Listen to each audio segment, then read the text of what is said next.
नमस्ते प्रणाम। हम विवेक सिंह, जिला बलिया, उत्तर प्रदेश।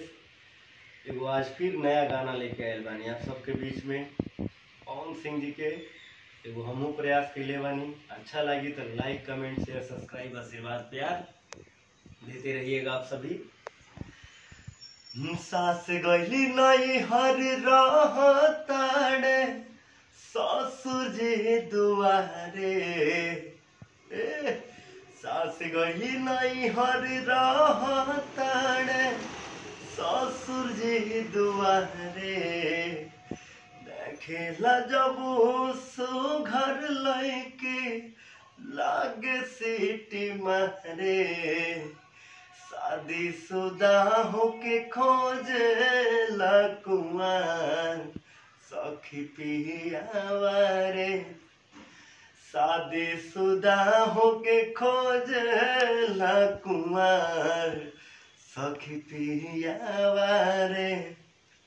के तनो गरियाई कोनो असर नहीं बावे, हम के तनो गरियाई कोनो असर नहीं बावे।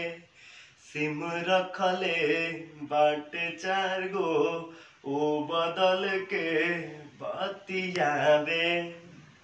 सोचले न रही मरद ऐसन परी मोर कपारे, शादी शुदा होके खोजेला कुंवार सखी पियावा रे।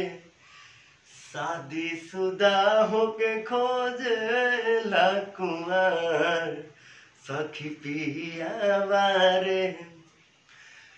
कबले जिया स्कूलिया के गेटवा पर जाए, कबले जिया स्कूलिया के गेटवा पर जाए। लहिकिन के टहकावे उतहरन बजावे। पवन प्रकाश छोटे बाबा बोलला पमारे, विवेक प्रकाश छोटे बाबा बोलला पमारे।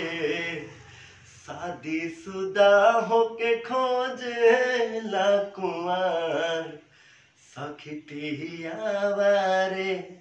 शादी शुदा होके खोजेला कुंवार सखी पियावा रे, पियावा रे। चलिए, गाना अच्छा लगे तो आशीर्वाद प्यार दीजिएगा। और क्या कहें, जय हो भोजपुरिया समाज।